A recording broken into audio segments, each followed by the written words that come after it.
Chapter 60. The dangers thicken, and the worst is told. Instead of going home, Ralph threw himself into the first street cabriolet he could find, and directing the driver towards the police office of the district in which Mr. Squeers's misfortunes had occurred, alighted at a short distance from it, and discharging the man, went the rest of his way thither on foot. Inquiring for the object of his solicitude, he learnt that he had timed his visit well, for Mr. Squeers was, in fact, at that moment waiting for a hackney coach he had ordered, and in which he purposed proceeding to his week's retirement, like a gentleman.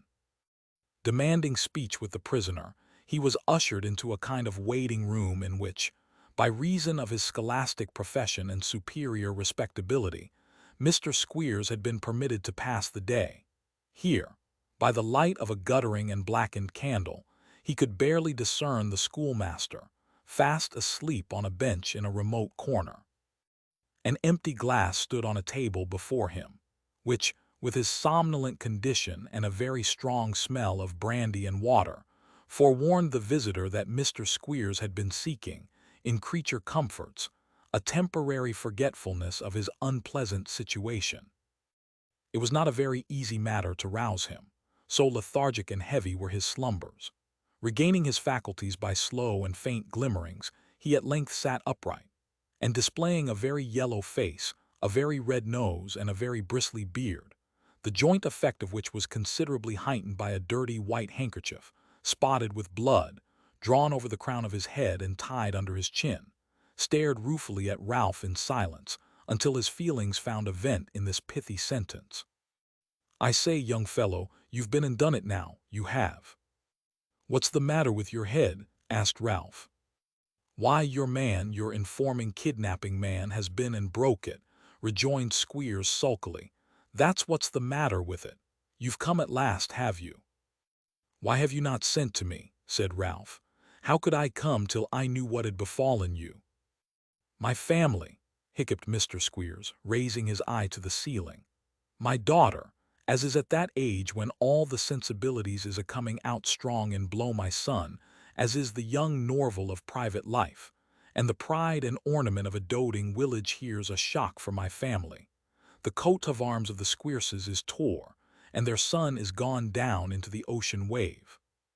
"You have been drinking," said Ralph, "and have not yet slept yourself sober."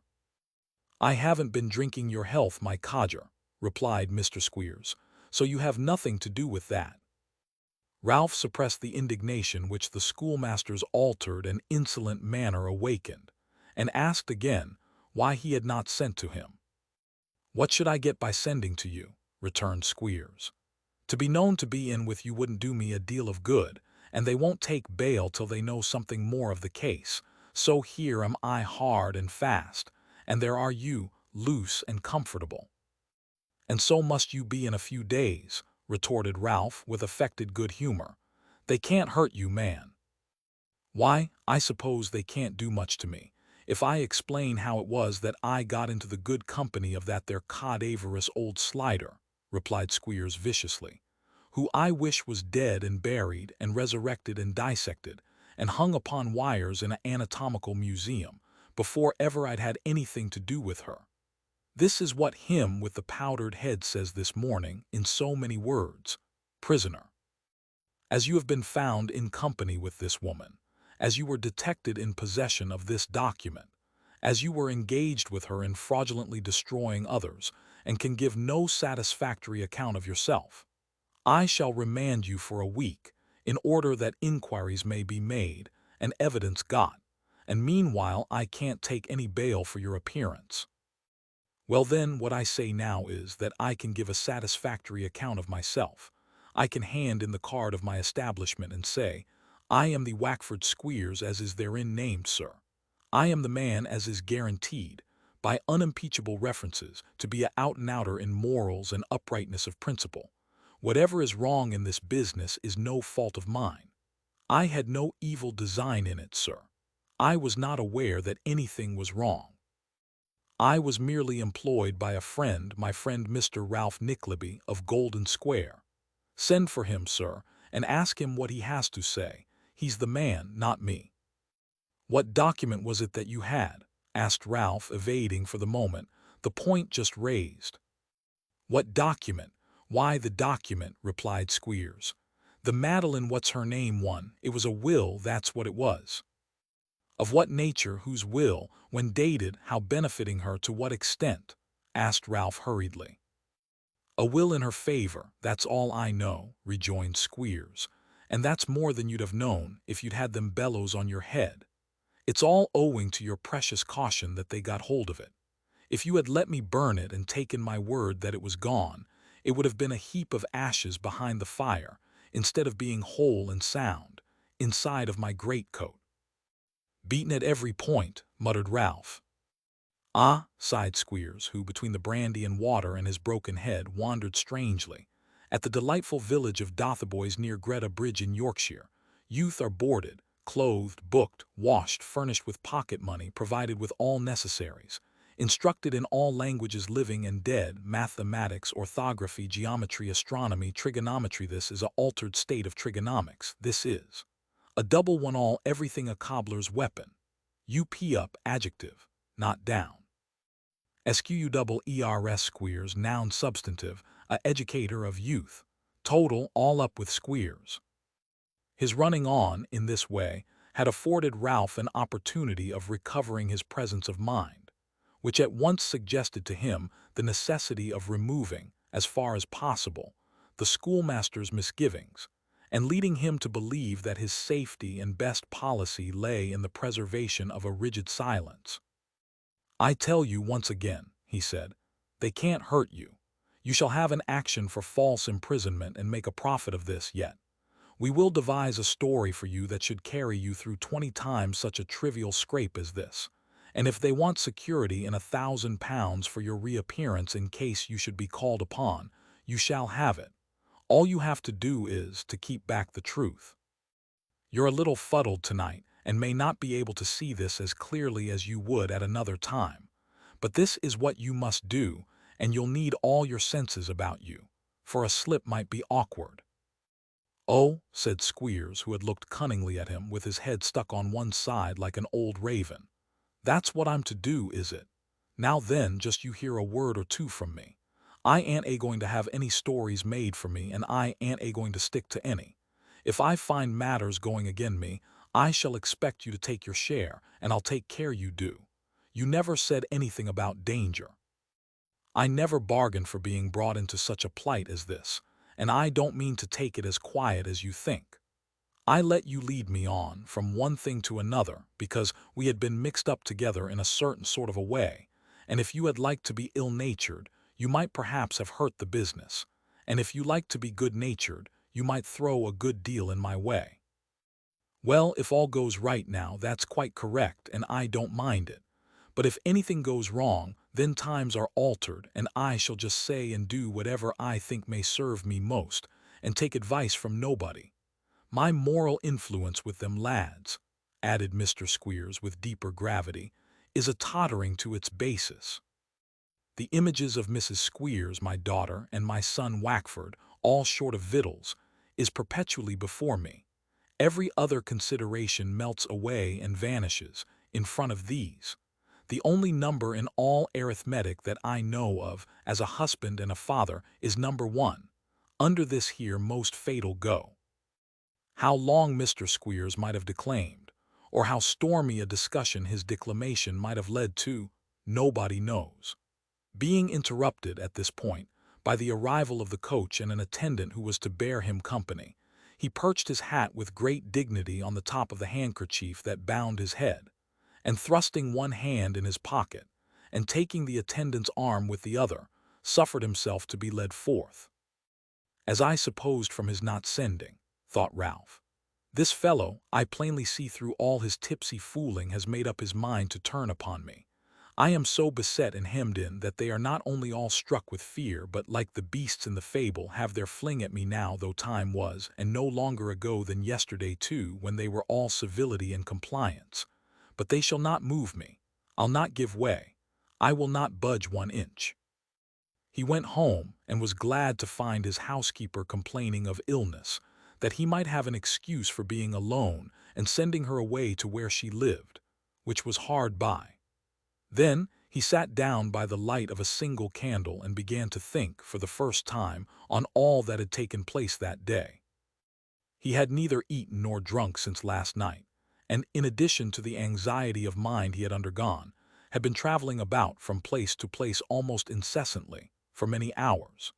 He felt sick and exhausted, but could taste nothing save a glass of water, and continued to sit with his head upon his hand, not resting nor thinking, but laboriously trying to do both, and feeling that every sense but one of weariness and desolation was for the time benumbed. It was nearly 10 o'clock when he heard a knocking at the door and still sat quiet as before, as if he could not even bring his thoughts to bear upon that. It had been often repeated, and he had, several times, heard a voice outside, saying there was a light in the window, meaning, as he knew, his own candle, before he could rouse himself and go downstairs. "Mr. Nickleby, there is terrible news for you, and I am sent to beg you will come with me directly," said a voice he seemed to recognize. He held his hand above his eyes, and looking out, saw Tim Linkinwater on the steps. "Come where?" demanded Ralph. "To our house where you came this morning. I have a coach here." "Why should I go there?" said Ralph. "Don't ask me why, but pray come with me." "Another edition of today," returned Ralph, making as though he would shut the door. "No, no," cried Tim, catching him by the arm and speaking most earnestly. "It is only that you may hear something that has occurred, something very dreadful, Mr. Nickleby, which concerns you nearly. Do you think I would tell you so or come to you like this if it were not the case?" Ralph looked at him more closely. Seeing that he was indeed greatly excited, he faltered, and could not tell what to say or think. "You had better hear this now than at any other time," said Tim. "It may have some influence with you. For heaven's sake come." Perhaps at another time Ralph's obstinacy and dislike would have been proof against any appeal from such a quarter, however emphatically urged. But now, after a moment's hesitation, he went into the hall for his hat, and returning, got into the coach without speaking a word.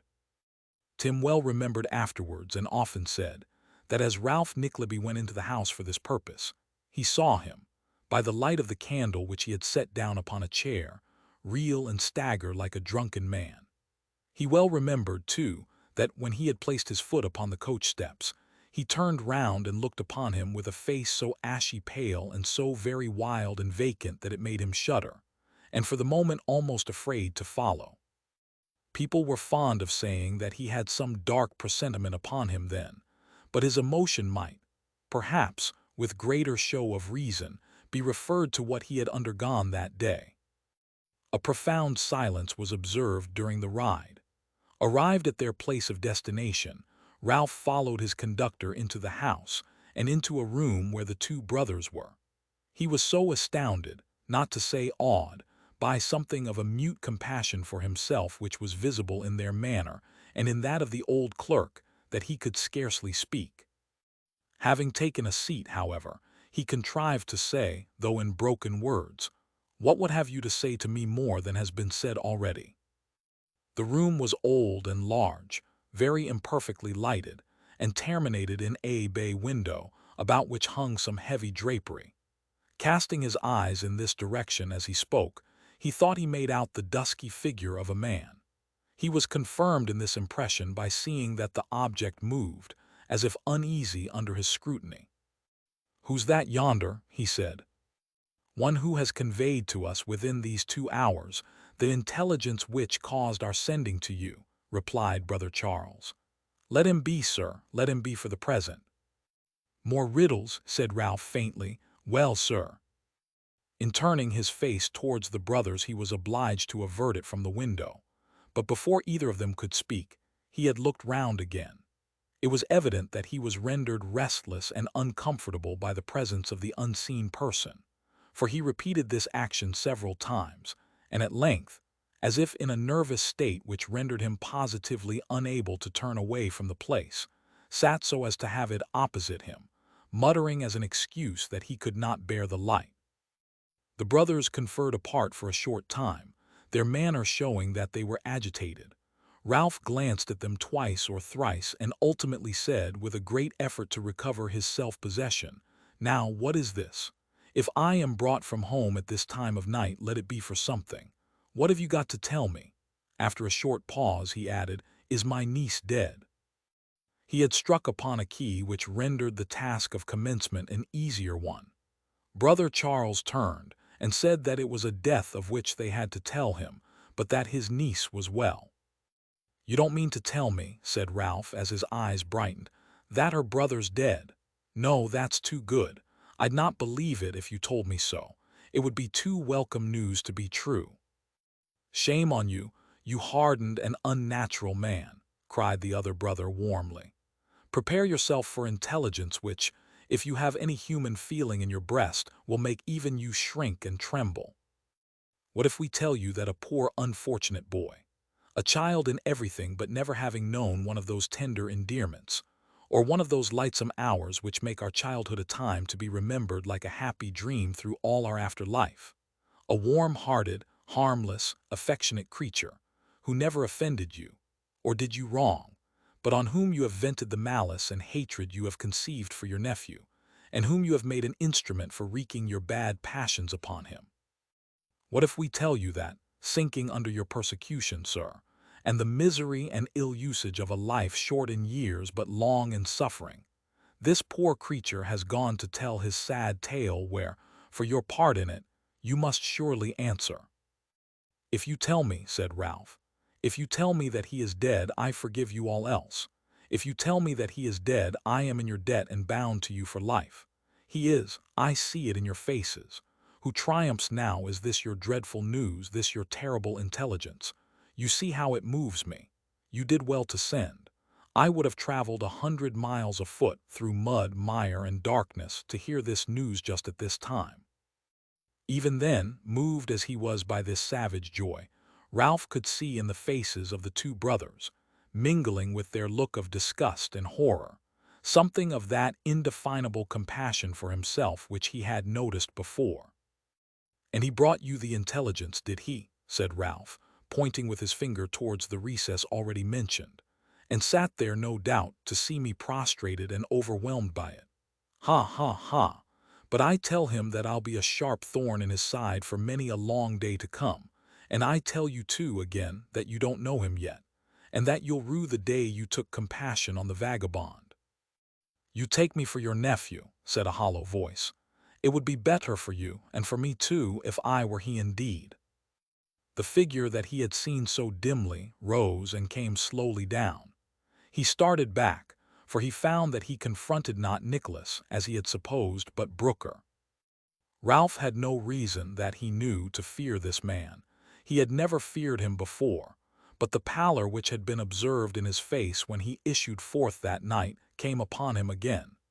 He was seen to tremble, and his voice changed as he said, keeping his eyes upon him, "What is this fellow here? Do you know he is a convict, a felon, a common thief? Hear what he has to tell you. Oh, Mr. Nickleby, hear what he has to tell you, be he what he may," cried the brothers with such emphatic earnestness that Ralph turned to them in wonder. They pointed to Brooker. Ralph again gazed at him, as it seemed mechanically. "That boy," said the man, "that these gentlemen have been talking of." "That boy," repeated Ralph, looking vacantly at him, "whom I saw stretched dead and cold upon his bed, and who is now in his grave." "Who is now in his grave," echoed Ralph, like one who talks in his sleep. The man raised his eyes, and clasped his hands solemnly together. "Was your only son, so help me God in heaven." In the midst of a dead silence, Ralph sat down, pressing his two hands upon his temples. He removed them after a minute, and never was there seen, part of a living man undisfigured by any wound, such a ghastly face as he then disclosed. He looked at Brooker, who was by this time standing at a short distance from him, but did not say one word or make the slightest sound or gesture. "Gentlemen," said the man, "I offer no excuses for myself. I am long past that. If in telling you how this has happened, I tell you that I was harshly used and perhaps driven out of my real nature, I do it only as a necessary part of my story and not to shield myself. I am a guilty man." He stopped as if to recollect, and looking away from Ralph, and addressing himself to the brothers, proceeded in a subdued and humble tone. "Among those who once had dealings with this man, gentlemen, that's from 20 to 25 years ago, there was one, a rough, fox-hunting, hard-drinking gentleman who had run through his own fortune and wanted to squander away that of his sister.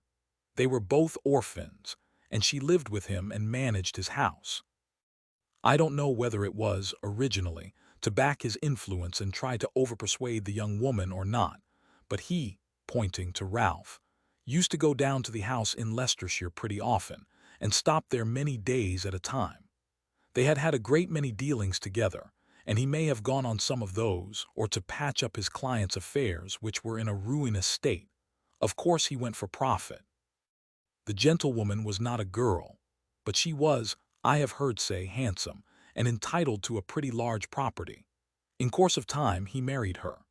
The same love of gain which led him to contract this marriage led to its being kept strictly private, for a clause in her father's will declared that if she married without her brother's consent, the property, in which she had only some life interest while she remained single, should pass away altogether to another branch of the family. The brother would give no consent that the sister didn't buy and pay for handsomely. Mr. Nickleby would consent to no such sacrifice, and so they went on, keeping their marriage secret and waiting for him to break his neck or die of a fever. He did neither, and meanwhile the result of this private marriage was a son. The child was put out to nurse, a long way off. His mother never saw him but once or twice, and then by stealth, and his father, so eagerly did he thirst after the money which seemed to come almost within his grasp now, for his brother-in-law was very ill, and breaking more and more every day, never went near him, to avoid raising any suspicion. The brother lingered on. Mr. Nickleby's wife constantly urged him to avow their marriage. He peremptorily refused. She remained alone in a dull country house, seeing little or no company but riotous, drunken sportsmen. He lived in London and clung to his business. Angry quarrels and recriminations took place, and when they had been married nearly 7 years and were within a few weeks of the time when the brother's death would have adjusted all, she eloped with a younger man and left him. Here he paused, but Ralph did not stir, and the brothers signed to him to proceed. It was then that I became acquainted with these circumstances from his own lips. They were no secrets then, for the brother and others knew them, but they were communicated to me not on this account but because I was wanted. He followed the fugitives. Some said to make money of his wife's shame, but I believe to take some violent revenge, for that was as much his character as the other, perhaps more. He didn't find them, and she died not long after. I don't know whether he began to think he might like the child, or whether he wished to make sure that it should never fall into its mother's hands, but before he went, he entrusted me with the charge of bringing it home, and I did so. He went on from this point in a still more humble tone and spoke in a very low voice, pointing to Ralph as he resumed. He had used me ill-cruelly. I reminded him in what, not long ago when I met him in the street, and I hated him. I brought the child home to his own house and lodged him in the front garret. Neglect had made him very sickly, and I was obliged to call in a doctor, who said he must be removed for change of air or he would die. I think that first put it in my head. I did it then. He was gone 6 weeks, and when he came back, I told him with every circumstance well planned and proved.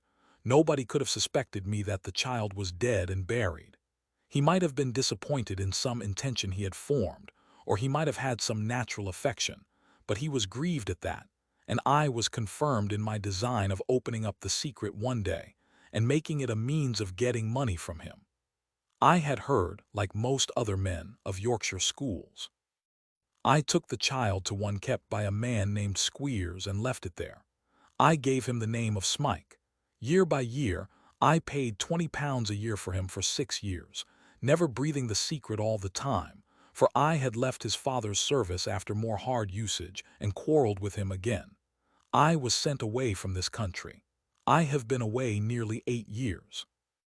Directly I came home again, I travelled down into Yorkshire, and skulking in the village of an evening time, made inquiries about the boys at the school, and found that this one, whom I had placed there, had run away with a young man bearing the name of his own father. I sought his father out in London, and hinting at what I could tell him, tried for a little money to support life, but he repulsed me with threats.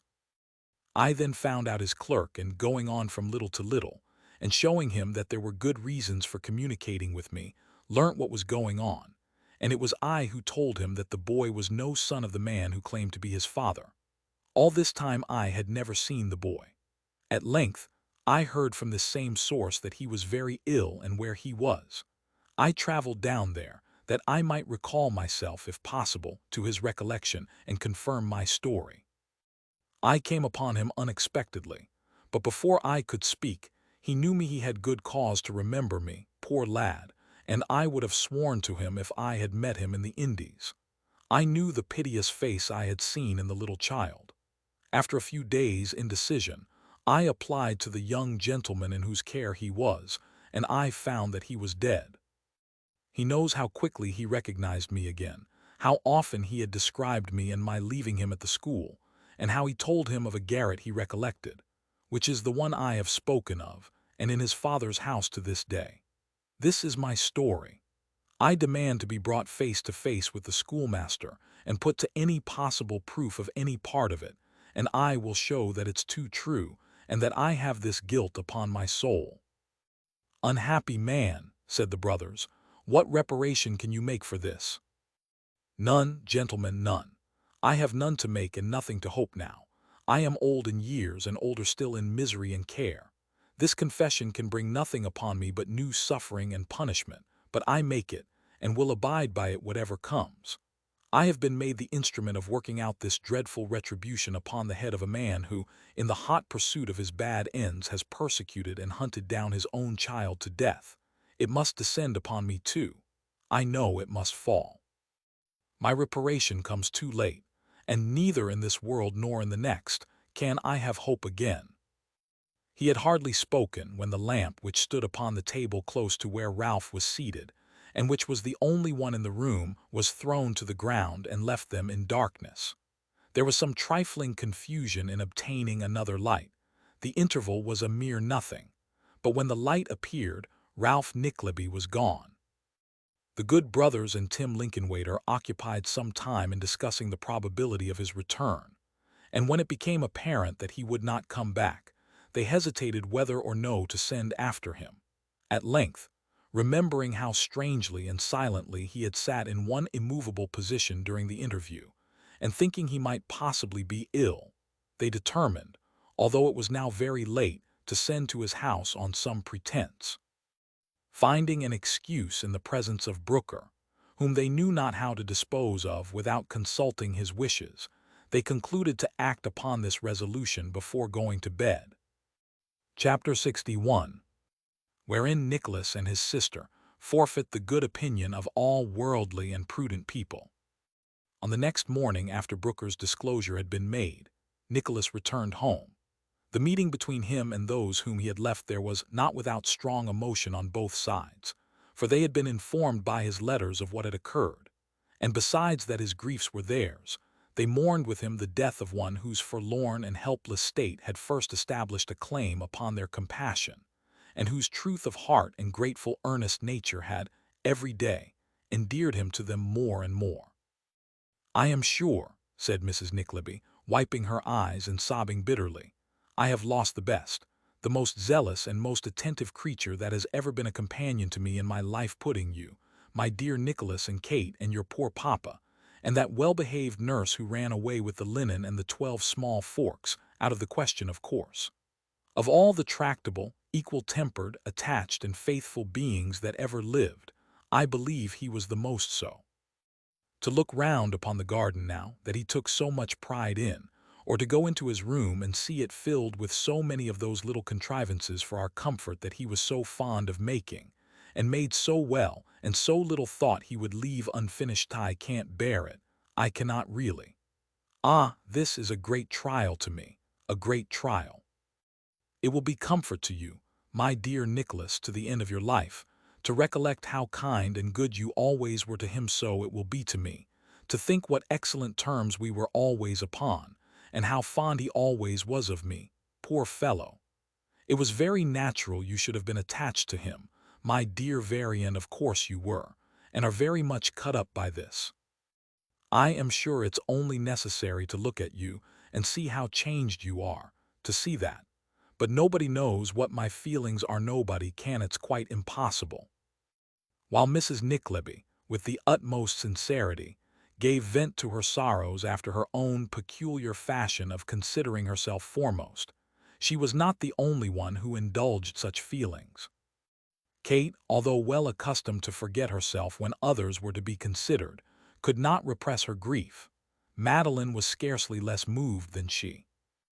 And poor hearty, honest little Miss La Creevy, who had come upon one of her visits while Nicholas was away, and had done nothing since the sad news arrived, but console and cheer them all, no sooner beheld him coming in at the door than she sat herself down upon the stairs, and bursting into a flood of tears, refused for a long time to be comforted. "It hurts me so," cried the poor body, "to see him come back alone. I can't help thinking what he must have suffered himself. I wouldn't mind so much if he gave way a little more, but he bears it so manfully." "Why, so I should," said Nicholas, "should I not?" "Yes, yes," replied the little woman, "and bless you for a good creature. But this does seem at first to a simple soul like me, I know it's wrong to say so, and I shall be sorry for it presently, this does seem such a poor reward for all you have done." "Nay," said Nicholas gently, "what better reward could I have than the knowledge that his last days were peaceful and happy, and the recollection that I was his constant companion and was not prevented, as I might have been by 100 circumstances, from being beside him?" "To be sure," sobbed Miss La Creevy, "it's very true, and I'm an ungrateful, impious, wicked little fool, I know." With that the good soul fell to crying afresh, and endeavoring to recover herself, tried to laugh. The laugh and the cry, meeting each other thus abruptly, had a struggle for the mastery. The result was that it was a drawn battle, and Miss La Creevy went into hysterics. Waiting until they were all tolerably quiet and composed again, Nicholas, who stood in need of some rest after his long journey, retired to his own room, and throwing himself, dressed as he was, upon the bed, fell into a sound sleep. When he awoke, he found Kate sitting by his bedside, who, seeing that he had opened his eyes, stooped down to kiss him. "I came to tell you how glad I am to see you home again." "But I can't tell you how glad I am to see you, Kate. We have been wearying so for your return," said Kate, "Mamma and I, and Madeline." "You said in your last letter that she was quite well," said Nicholas, rather hastily, and coloring as he spoke. "Has nothing been said, since I have been away, about any future arrangements that the brothers have in contemplation for her?" "Oh, not a word," replied Kate. "I can't think of parting from her without sorrow, and surely, Nicholas, you don't wish it." Nicholas colored again, and, sitting down beside his sister on a little couch near the window, said, "No, Kate, no, I do not. I might strive to disguise my real feelings from anybody but you, but I will tell you that briefly and plainly, Kate, that I love her." Kate's eyes brightened, and she was going to make some reply, when Nicholas laid his hand upon her arm and went on. "Nobody must know this but you, she last of all. Dear Nicholas, last of all, never, though never is a long day. Sometimes I try to think that the time may come when I may honestly tell her this, but it is so far off. In such distant perspective, so many years must elapse before it comes, and when it does come, if ever, I shall be so unlike what I am now, and shall have so outlived my days of youth and romance, though not, I am sure, of love for her, that even I feel how visionary all such hopes must be, and try to crush them rudely myself, and have the pain over, rather than suffer time to wither them and keep the disappointment in store. No, Kate. Since I have been absent, I have had, in that poor fellow who is gone, perpetually before my eyes, another instance of the munificent liberality of these noble brothers. As far as in me lies, I will deserve it, and if I have wavered in my bounden duty to them before, I am now determined to discharge it rigidly, and to put further delays and temptations beyond my reach. "Before you say another word, dear Nicholas," said Kate, turning pale, "you must hear what I have to tell you. I came on purpose, but I had not the courage. What you say now gives me new heart." She faltered and burst into tears. There was that in her manner which prepared Nicholas for what was coming. Kate tried to speak, but her tears prevented her. "Come, you foolish girl," said Nicholas. "Why, Kate, Kate, be a woman. I think I know what you would tell me. It concerns Mr. Frank, does it not?" Kate sunk her head upon his shoulder and sobbed out, "Yes." "And he has offered you his hand, perhaps, since I have been away," said Nicholas.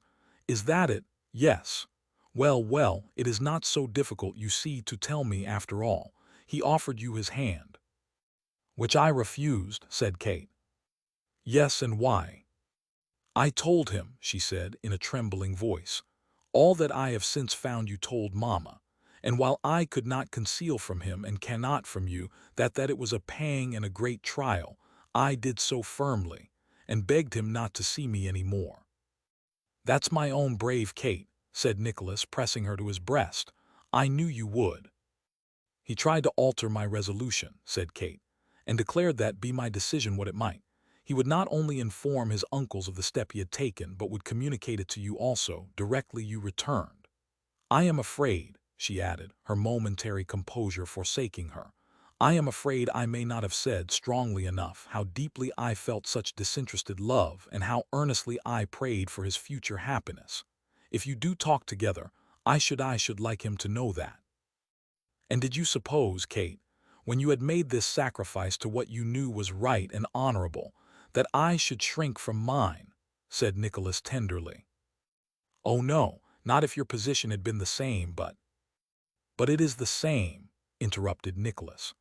"Madeline is not the near relation of our benefactors, but she is closely bound to them by ties as dear, and I was first entrusted with her history, specially because they reposed unbounded confidence in me, and believed that I was as true as steel.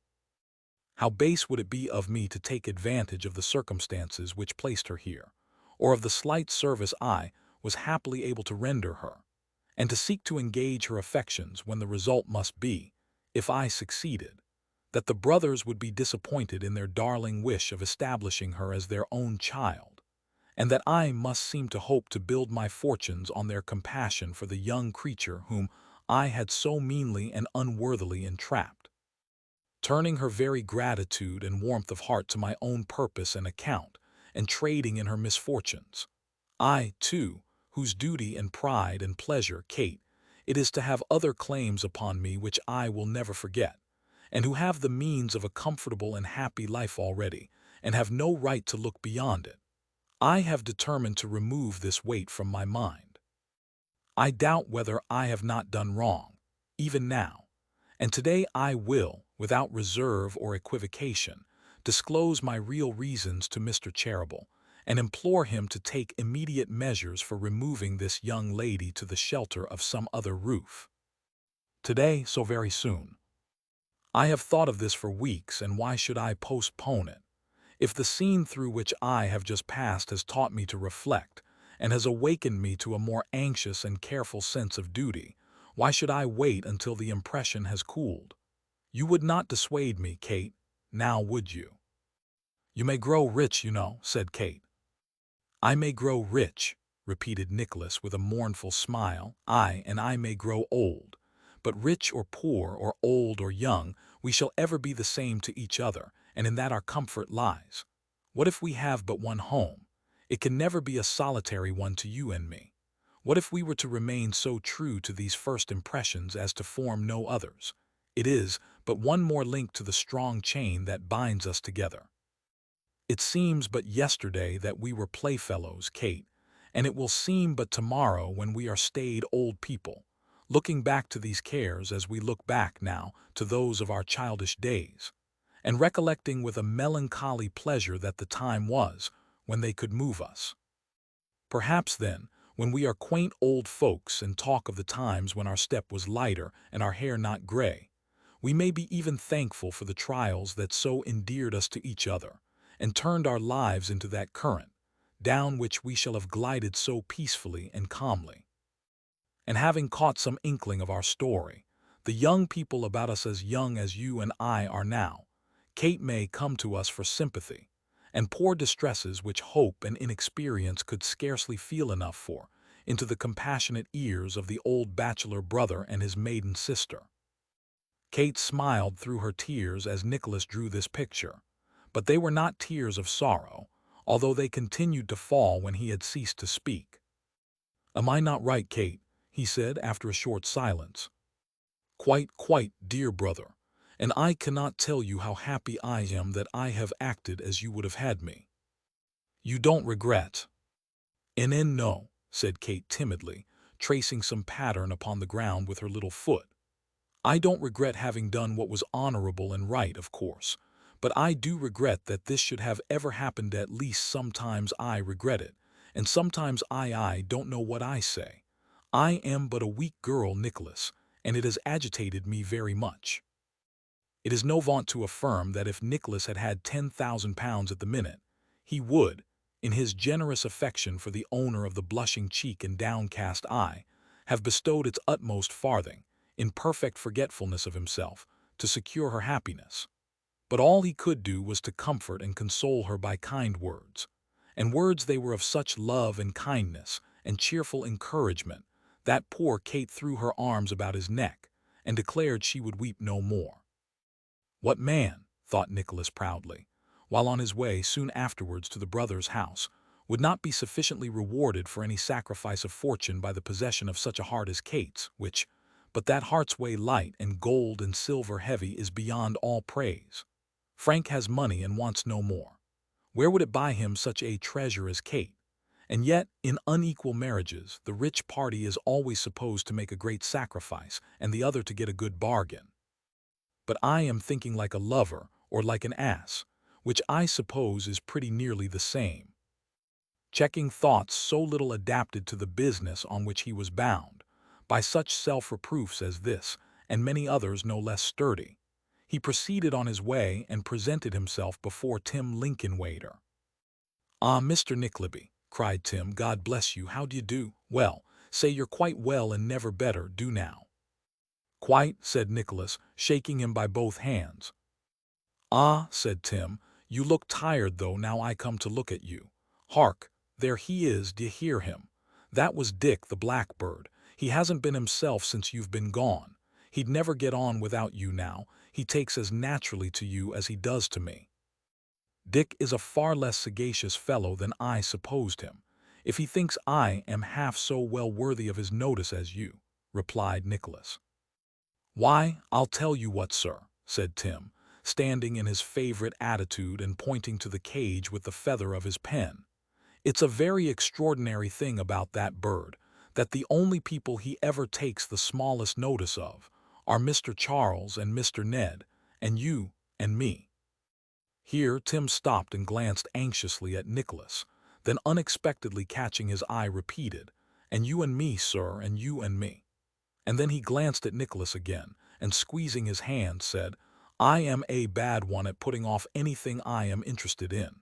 I didn't mean to ask you, but I should like to hear a few particulars about that poor boy. Did he mention Cheeryble Brothers at all?" "Yes," said Nicholas, "many and many a time." "That was right of him," returned Tim, wiping his eyes. "That was very right of him." "And he mentioned your name a score of times," said Nicholas, "and often bade me carry back his love to Mr. Lincolnwater." No, did he though?" rejoined Tim, sobbing outright. "Poor fellow, I wish we could have had him buried in town. There isn't such a burying ground in all London as that little one on the other side of the square. There are counting-houses all round it, and if you go in there on a fine day you can see the books and safes through the open windows, and he sent his love to me, did he? I didn't expect he would have thought of me. Poor fellow, his love too." Tim was so completely overcome by this little mark of recollection that he was quite unequal to any more conversation at the moment. Nicholas therefore slipped quietly out and went to Brother Charles's room. If he had previously sustained his firmness and fortitude, it had been by an effort which had cost him no little pain, but the warm welcome, the hearty manner, the homely, unaffected commiseration of the good old man went to his heart, and no inward struggle could prevent his showing it. "Come, come, my dear sir," said the benevolent merchant. "We must not be cast down, no, no. We must learn to bear misfortune, and we must remember that there are many sources of consolation even in death. Every day that this poor lad had lived, he must have been less and less qualified for the world, and more unhappy in his own deficiencies. It is better as it is, my dear sir. Yes, yes, yes, it's better as it is." "I have thought of all that, sir," replied Nicholas, clearing his throat. "I feel it, I assure you." "Yes, that's well," replied Mr. Cheeryble, who, in the midst of all his comforting, was quite as much taken aback as honest old Tim. "That's well. Where is my brother Ned? Tim Lincolnwaiter, sir, where is my brother Ned?" "Gone out with Mr. Trimmers, about getting that unfortunate man into the hospital, and sending a nurse to his children," said Tim. "My brother Ned is a fine fellow, a great fellow," exclaimed Brother Charles as he shut the door and returned to Nicholas. "He will be overjoyed to see you, my dear sir. We have been speaking of you every day." "To tell you the truth, sir, I am glad to find you alone," said Nicholas with some natural hesitation, "for I am anxious to say something to you. Can you spare me a very few minutes?" "Surely, surely," returned Brother Charles, looking at him with an anxious countenance. "Say on, my dear sir, say on." "I scarcely know how or where to begin," said Nicholas. "If ever one mortal had reason to be penetrated with love and reverence for another, with such attachment as would make the hardest service in his behalf a pleasure and delight, with such grateful recollections as must rouse the utmost zeal and fidelity of his nature, those are the feelings which I should entertain for you, and do, from my heart and soul, believe me." "I do believe you," replied the old gentleman, "and I am happy in the belief. I have never doubted it, I never shall. I am sure I never shall." "Your telling me that so kindly," said Nicholas, "emboldens me to proceed. When you first took me into your confidence and dispatched me on those missions to Miss Bray, I should have told you that I had seen her long before, that her beauty had made an impression upon me which I could not efface, and that I had fruitlessly endeavored to trace her and become acquainted with her history. I did not tell you so, because I vainly thought I could conquer my weaker feelings, and render every consideration subservient to my duty to you." "Mr. Nickleby," said Brother Charles, "you did not violate the confidence I placed in you, or take an unworthy advantage of it. I am sure you did not." "I did not," said Nicholas firmly. "Although I found that the necessity for self-command and restraint became every day more imperious, and the difficulty greater, I never, for one instant, spoke or looked but as I would have done had you been by. I never for one moment deserted my trust, nor have I to this instant. But I find that constant association and companionship with this sweet girl is fatal to my peace of mind, and may prove destructive to the resolutions I made in the beginning, and up to this time have faithfully kept. In short, sir, I cannot trust myself, and I implore and beseech you to remove this young lady from under the charge of my mother and sister without delay. I know that to anyone but myself do you, who consider the immeasurable distance between me and this young lady, who is now your ward, and the object of your peculiar care, my loving her, even in thought, must appear the height of rashness and presumption. I know it is so. But who can see her as I have seen? Who can know what her life has been and not love her? I have no excuse but that. And as I cannot fly from this temptation and cannot repress this passion, with its object constantly before me, what can I do but pray and beseech you to remove it, and to leave me to forget her?" "Mr. Nickleby," said the old man after a short silence, You can do no more. I was wrong to expose a young man like you to this trial. I might have foreseen what would happen. Thank you, sir, thank you. Madeline shall be removed. If you would grant me one favor, dear sir, and suffer her to remember me with esteem, by never revealing to her this confession. I will take care, said Mr. Cheeryble. And now is this all you have to tell me? No, returned Nicholas, meeting his eye, it is not. I know the rest, said Mr. Cheeryble, apparently very much relieved by this prompt reply. When did it come to your knowledge? When I reached home this morning. You felt it your duty immediately to come to me, and tell me what your sister no doubt acquainted you with. I did, said Nicholas, though I could have wished to have spoken to Mr. Frank first. Frank was with me last night, replied the old gentleman. You have done well, Mr. Nickleby, very well, sir, and I thank you again. Upon this head, Nicholas requested permission to add a few words. He ventured to hope that nothing he had said would lead to the estrangement of Kate and Madeline, who had formed an attachment for each other, any interruption of which would, he knew, be attended with great pain to them, and most of all with remorse and pain to him, as its unhappy cause. When these things were all forgotten, he hoped that Frank and he might still be warm friends, and that no word or thought of his humble home, or of her who was well contented to remain there and share his quiet fortunes, would ever again disturb the harmony between them. He recounted, as nearly as he could, what had passed between himself and Kate that morning, speaking of her with such warmth of pride and affection, and dwelling so cheerfully upon the confidence they had of overcoming any selfish regrets and living contented and happy in each other's love, that few could have heard him unmoved. More moved himself than he had been yet, he expressed in a few hurried words as expressive, perhaps, as the most eloquent phrases his devotion to the brothers, and his hope that he might live and die in their service. To all this, brother Charles listened in profound silence, and with his chair so turned from Nicholas that his face could not be seen. He had not spoken either in his accustomed manner, but with a certain stiffness and embarrassment very foreign to it. Nicholas feared he had offended him. He said, no, no, he had done quite right, but that was all. Frank is a heedless, foolish fellow, he said, after Nicholas had paused for some time. A very heedless, foolish fellow. I will take care that this is brought to a close without delay. Let us say no more upon the subject. It's a very painful one to me. Come to me in half an hour. I have strange things to tell you, my dear sir, and your uncle has appointed this afternoon for your waiting upon him with me. Waiting upon him with you, sir, cried Nicholas. I with me, replied the old gentleman. Return to me in half an hour, and I'll tell you more. Nicholas waited upon him at the time mentioned, and then learnt all that had taken place on the previous day, and all that was known of the appointment Ralph had made with the brothers, which was for that night, and for the better understanding of which it will be requisite to return and follow his own footsteps from the house of the twin brothers. Therefore, we leave Nicholas somewhat reassured by the restored kindness of their manner towards him, and yet sensible that it was different from what it had been, though he scarcely knew in what respect. So he was full of uneasiness, uncertainty, and disquiet. Chapter 62. Ralph makes one last appointment and keeps it.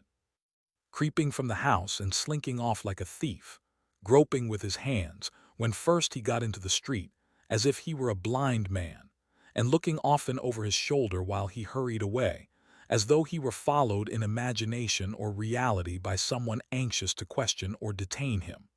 Ralph Nickleby left the city behind him, and took the road to his own home. The night was dark, and a cold wind blew, driving the clouds furiously and fast before it. There was one black, gloomy mass that seemed to follow him, not hurrying in the wild chase with the others, but lingering sullenly behind and gliding darkly and stealthily on. He often looked back at this, and more than once stopped to let it pass over. But somehow, when he went forward again, it was still behind him, coming mournfully and slowly up, like a shadowy funeral train. He had to pass a poor, mean burial ground, a dismal place, raised a few feet above the level of the street, and parted from it by a low parapet wall and an iron railing. A rank, unwholesome, rotten spot, where the very grass and weeds seemed, in their fruzy growth, to tell that they had sprung from paupers' bodies, and had struck their roots in the graves of men, sodden, while alive, in steaming courts and drunken hungry dens. And here, in truth, they lay, parted from the living by a little earth, and a board or two lay thick and close, corrupting in body as they had in mind a dense and squalid crowd. Here they lay, cheek by jowl with life, no deeper down than the feet of the throng that passed there every day, and piled high as their throats. Here they lay, a grisly family, all these dear departed brothers and sisters of the ruddy clergyman who did his task so speedily when they were hidden in the ground. As he passed here, Ralph called to mind that he had been one of a jury, long before, on the body of a man who had cut his throat, and that he was buried in this place. He could not tell how he came to recollect it now, when he had so often passed and never thought about him, or how it was that he felt an interest in the circumstance. But he did both, and stopping and clasping the iron railings with his hands, looked eagerly in, wondering which might be his grave. While he was thus engaged, there came towards him, with noise of shouts and singing, some fellows full of drink, followed by others who were remonstrating with them and urging them to go home in quiet. They were in high good humor, and one of them, a little weazen, hump-backed man, began to dance. He was a grotesque, fantastic figure, and the few bystanders laughed. Ralph himself was moved to mirth, and echoed the laugh of one who stood near and who looked round in his face. When they had passed on, and he was left alone again, he resumed his speculation with a new kind of interest, for he recollected that the last person who had seen the suicide alive had left him very merry, and he remembered how strange he and the other jurors had thought that at the time. He could not fix upon the spot among such a heap of graves, but he conjured up a strong and vivid idea of the man himself, and how he looked, and what had led him to do it, all of which he recalled with ease. By dint of dwelling upon this theme, he carried the impression with him when he went away, as he remembered, when a child, to have had frequently before him the figure of some goblin he had once seen chalked upon a door. But as he drew nearer and nearer home, he forgot it again, and began to think how very dull and solitary the house would be inside. This feeling became so strong at last that, when he reached his own door, he could hardly make up his mind to turn the key and open it. When he had done that and gone into the passage, he felt as though to shut it again would be to shut out the world. But he let it go, and it closed with a loud noise. There was no light. How very dreary, cold, and still it was. Shivering from head to foot, he made his way upstairs into the room where he had been last disturbed. He had made a kind of compact with himself that he would not think of what had happened until he got home. He was at home now, and suffered himself to consider it. His own child, his own child. He never doubted the tale, he felt it was true, knew it as well now as if he had been privy to it all along. His own child, and dead too, dying beside Nicholas, loving him and looking upon him as something like an angel. That was the worst. They had all turned from him and deserted him in his very first need. Even money could not buy them now. Everything must come out, and everybody must know all. Here was the young lord dead, his companion abroad and beyond his reach, £10,000 gone at one blow, his plot with Gride overset at the very moment of triumph, his after-schemes discovered, himself in danger, the object of his persecution and Nicholas's love, his own wretched boy. Everything crumbled and fallen upon him, and he beaten down beneath the ruins and groveling in the dust. If he had known his child to be alive, if no deceit had been ever practiced, and he had grown up beneath his eye, he might have been a careless, indifferent, rough, harsh father-like enough, he felt that. But the thought would come that he might have been otherwise, and that his son might have been a comfort to him, and they two happy together. He began to think now that his supposed death and his wife's flight had had some share in making him the morose, hard man he was. He seemed to remember a time when he was not quite so rough and obdurate, and almost thought that he had first hated Nicholas because he was young and gallant, and perhaps like the stripling who had brought dishonor and loss of fortune on his head. But one tender thought, or one of natural regret in his whirlwind of passion and remorse, was as a drop of calm water in a stormy maddened sea. His hatred of Nicholas had been fed upon his own defeat, nourished on his interference with his schemes, fattened upon his old defiance and success. There were reasons for its increase. It had grown and strengthened gradually. Now it attained a height which was sheer wild lunacy. That his, of all others, should have been the hands to rescue his miserable child, that he should have been his protector and faithful friend, that he should have shown him that love and tenderness which, from the wretched moment of his birth, he had never known, that he should have taught him to hate his own parent and execrate his very name, that he should now know and feel all this and triumph in the recollection, was gall and madness to the usurer's heart. The dead boy's love for Nicholas, and the attachment of Nicholas to him, was insupportable agony. The picture of his deathbed, with Nicholas at his side, tending and supporting him, and he breathing out his thanks, and expiring in his arms, when he would have had them mortal enemies and hating each other to the last, drove him frantic. He gnashed his teeth and smote the air, and looking wildly round with eyes which gleamed through the darkness, cried aloud, "I am trampled down and ruined. The wretch told me true. The night has come. Is there no way to rob them of further triumph and spurn their mercy and compassion? Is there no devil to help me?" Swiftly there glided again into his brain the figure he had raised that night. It seemed to lie before him. The head was covered now. So it was when he first saw it. The rigid, upturned, marble feet, too, he remembered well. Then came before him the pale and trembling relatives who had told their tale, upon the inquest the shrieks of women, the silent dread of men, the consternation and disquiet, the victory achieved by that heap of clay, which, with one motion of its hand, had let out the life and made this stir among them.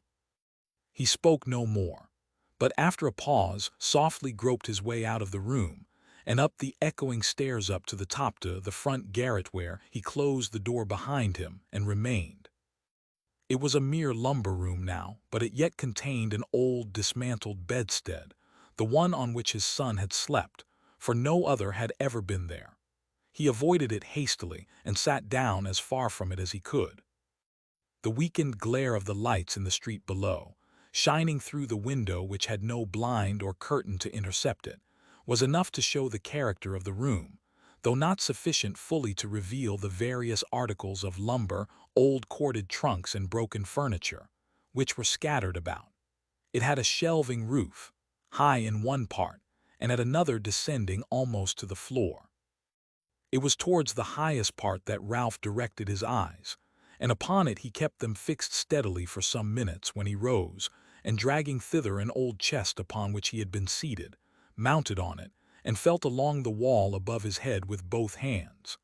At length they touched a large iron hook, firmly driven into one of the beams. At that moment he was interrupted by a loud knocking at the door below. After a little hesitation he opened the window, and demanded who it was. "I want Mr. Nickleby," replied a voice. "What with him?" "That's not Mr. Nickleby's voice, surely," was the rejoinder. It was not like it, but it was Ralph who spoke, and so he said. The voice made answer that the twin brothers wished to know whether the man whom he had seen that night was to be detained, and that although it was now midnight they had sent, in their anxiety to do right. "Yes," cried Ralph, "detain him till tomorrow. Then let them bring him here, him and my nephew, and come themselves, and be sure that I will be ready to receive them." "At what hour?" asked the voice. "At any hour," replied Ralph fiercely. "In the afternoon tell them. At any hour, at any minute, all times will be alike to me." He listened to the man's retreating footsteps until the sound had passed, and then, gazing up into the sky, saw, or thought he saw, the same black cloud that had seemed to follow him home, and which now appeared to hover directly above the house. "I know its meaning now," he muttered, "and the restless nights, the dreams, and why I have quailed of late. All pointed to this. Oh, if men by selling their own souls could ride rampant for a term, for how short a term would I barter mine tonight? The sound of a deep bell came along the wind. One. Lie on, cried the usurer, with your iron tongue. Ring merrily for births that make expectants writhe, and marriages that are made in hell, and toll ruefully for the dead whose shoes are worn already. Call men to prayers who are godly because not found out, and ring chimes for the coming in of every year that brings this cursed world nearer to its end. No bell or book for me. Throw me on a dunghill and let me rot there to infect the air.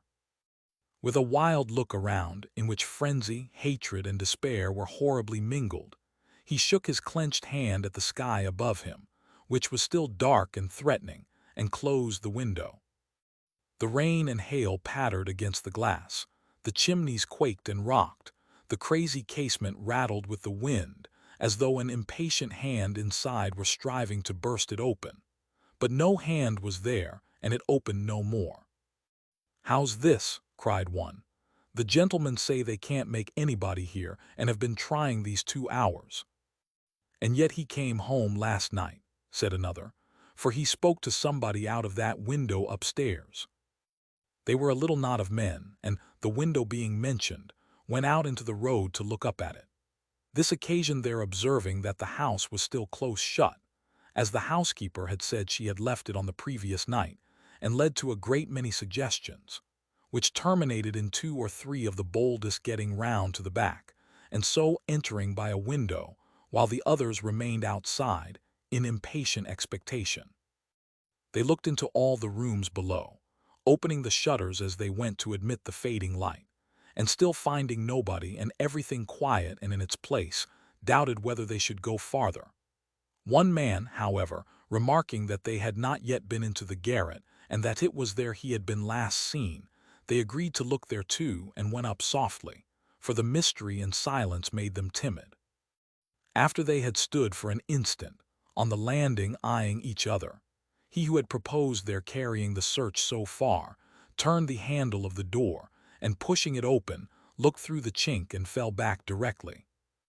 "It's very odd," he whispered. "He's hiding behind the door, look." They pressed forward to see, but one among them, thrusting the others aside with a loud exclamation, drew a clasp knife from his pocket, and dashing into the room, cut down the body. He had torn a rope from one of the old trunks, and hung himself on an iron hook immediately below the trapdoor in the ceiling, in the very place to which the eyes of his son, a lonely, desolate little creature, had so often been directed in childish terror 14 years before. Chapter 63. The brothers Cheeryble make various declarations for themselves and others. Tim Lincolnwater makes a declaration for himself. Some weeks had passed, and the first shock of these events had subsided. Madeline had been removed, Frank had been absent, and Nicholas and Kate had begun to try in good earnest to stifle their own regrets, and to live for each other and for their mother, who, poor lady, could in no wise be reconciled to this dull and altered state of affairs, when there came one evening, per favor of Mr. Lincolnwater, an invitation from the brothers to dinner on the next day but one, comprehending not only Mrs. Nickleby, Kate, and Nicholas, but little Miss La Creevy, who was most particularly mentioned. "Now, my dears," said Mrs. Nickleby, when they had rendered becoming honor to the bidding, and Tim had taken his departure, "what does this mean?" "What do you mean, mother?" asked Nicholas, smiling. "I say, my dear," rejoined that lady, with a face of unfathomable mystery, "what does this invitation to dinner mean? What is its intention and object?" "I conclude it means that on such a day we are to eat and drink in their house, and that its intent and object is to confer pleasure upon us," said Nicholas. "And that's all you conclude it is, my dear?" "I have not yet arrived at anything deeper, mother." "Then I'll just tell you one thing," said Mrs. Nickleby. "You'll find yourself a little surprised, that's all. You may depend upon it that this means something besides dinner." "Tea and supper, perhaps," suggested Nicholas. "I wouldn't be absurd, my dear, if I were you," replied Mrs. Nickleby in a lofty manner. because it's not by any means becoming and doesn't suit you at all. What I mean to say is that the Mr. Cheerables don't ask us to dinner with all this ceremony for nothing. Never mind, wait and see. You won't believe anything I say, of course. It's much better to wait, a great deal better. It's satisfactory to all parties and there can be no disputing. All I say is, remember what I say now, and when I say I said so, don't say I didn't. With this stipulation, Mrs. Nickleby, who was troubled night and day, with a vision of a hot messenger tearing up to the door to announce that Nicholas had been taken into partnership, quitted that branch of the subject, and entered upon a new one. "It's a very extraordinary thing," she said, "a most extraordinary thing that they should have invited Miss La Creevy. It quite astonishes me, upon my word it does. Of course it's very pleasant that she should be invited, very pleasant, and I have no doubt that she'll conduct herself extremely well. She always does. It's very gratifying to think that we should have been the means of introducing her into such society, and I'm quite glad of it, quite rejoiced, for she certainly is an exceedingly well-behaved and good-natured little person. I could wish that some friend would mention to her how very badly she has her cap trimmed, and what very preposterous bows those are, but of course that's impossible, and if she likes to make a fright of herself, no doubt she has a perfect right to do so. We never see ourselves, never do, and never did, and I suppose we never shall." This moral reflection reminding her of the necessity of being peculiarly smart on the occasion, so as to counterbalance Miss La Creevy and be herself an effectual set-off and atonement, led Mrs. Nickleby into a consultation with her daughter relative to certain ribbons, gloves, and trimmings, which, being a complicated question and one of paramount importance, soon rooted the previous one and put it to flight. The great day arriving, the good lady put herself under Kate's hands an hour or so after breakfast, and dressing by easy stages, completed her toilette in sufficient time to allow of her daughter's making hers, which was very simple, and not very long, though so satisfactory that she had never appeared more charming or looked more lovely. Miss La Creevy, too, arrived with 2 bandboxes, whereof the bottoms fell out as they were handed from the coach, and something in a newspaper, which a gentleman had sat upon, coming down, and which was obliged to be ironed again before it was fit for service.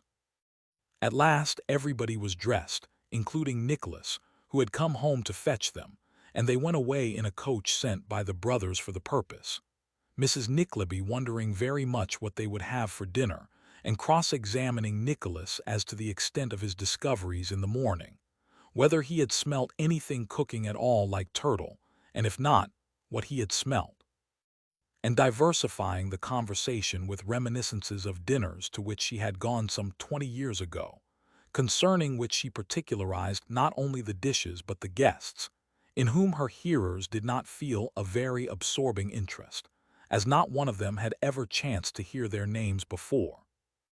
The old butler received them with profound respect and many smiles, and ushered them into the drawing-room, where they were received by the brothers with so much cordiality and kindness that Mrs. Nickleby was quite in a flutter, and had scarcely presence of mind enough, even to patronize Miss La Creevy. Kate was still more affected by the reception, for, knowing that the brothers were acquainted with all that had passed between her and Frank, she felt her position a most delicate and trying one, and was trembling on the arm of Nicholas, when Mr. Charles took her in his, and led her to another part of the room. "Have you seen Madeline, my dear," he said, "since she left your house?" "No, sir," replied Kate, "not once." "And not heard from her, eh? Not heard from her?" "I have only had one letter," rejoined Kate gently. "I thought she would not have forgot me quite so soon." "Ah," said the old man, patting her on the head and speaking as affectionately as if she had been his favorite child. "Poor dear! What do you think of this, brother Ned? Madeline has only written to her only once, Ned, and she didn't think she would have forgotten her quite so soon, Ned." "Oh, sad, sad, very sad," said Ned. The brothers interchanged a glance, and looking at Kate for a little time without speaking, shook hands, and nodded as if they were congratulating each other on something very delightful. "Well, well," said Brother Charles, "go into that room, my dear, that door yonder, and see if there's not a letter for you from her. I think there's one upon the table. You needn't hurry back, my love, if there is, for we don't dine just yet, and there's plenty of time. Plenty of time." Kate retired as she was directed. Brother Charles, having followed her graceful figure with his eyes, turned to Mrs. Nickleby and said, "We took the liberty of naming 1 hour before the real dinner time, ma'am, because we had a little business to speak about which would occupy the interval. Ned, my dear fellow, will you mention what we agreed upon? Mr. Nickleby, sir, have the goodness to follow me." Without any further explanation, Mrs. Nickleby, Miss La Creevy, and Brother Ned were left alone together, and Nicholas followed Brother Charles into his private room, where, to his great astonishment, he encountered Frank, whom he supposed to be abroad. "Young men," said Mr. Cheeryble, "shake hands." "I need no bidding to do that," said Nicholas, extending his. "Nor I," rejoined Frank as he clasped it heartily. The old gentleman thought that 2 handsomer or finer young fellows could scarcely stand side by side than those on whom he looked with so much pleasure. Suffering his eyes to rest upon them, for a short time in silence, he said, while he seated himself at his desk, "I wish to see you friends close and firm friends, and if I thought you otherwise, I should hesitate in what I am about to say. Frank, look here. Mr. Nickleby, will you come on the other side?" The young men stepped up on either hand of Brother Charles, who produced a paper from his desk and unfolded it. "This," he said, "is a copy of the will of Madeline's maternal grandfather, bequeathing her the sum of £12,000, payable either upon her coming of age or marrying. It would appear that this gentleman, angry with her, his only relation, because she would not put herself under his protection, and detach herself from the society of her father, in compliance with his repeated overtures, made a will leaving this property, which was all he possessed, to a charitable institution. He would seem to have repented this determination, however, for 3 weeks afterwards, and in the same month he executed this. By some fraud, it was abstracted immediately after his decease, and the only will found was proved and administered. Friendly negotiations, which have only just now terminated, have been proceeding since this instrument came into our hands, and as there is no doubt of its authenticity, and the witnesses have been discovered, after some trouble, the money has been refunded. Madeline has therefore obtained her right, and is, or will be, when either of the contingencies which I have mentioned has arisen, mistress of this fortune. You understand me?" Frank replied in the affirmative. Nicholas, who could not trust himself to speak lest his voice should be heard to falter, bowed his head. "Now, Frank," said the old gentleman, "you were the immediate means of recovering this deed. The fortune is but a small one, but we love Madeline, and such as it is, we would rather see you allied to her with that than to any other girl we know who has 3 times the money. Will you become a suitor to her for her hand?" "No, sir. I interested myself in the recovery of that instrument, believing that her hand was already pledged to one who has 1,000 times the claims upon her gratitude, and if I mistake not, upon her heart, that I or any other man can ever urge. In this, it seems, I judged hastily." "As you always do, sir," cried Brother Charles, utterly forgetting his assumed dignity.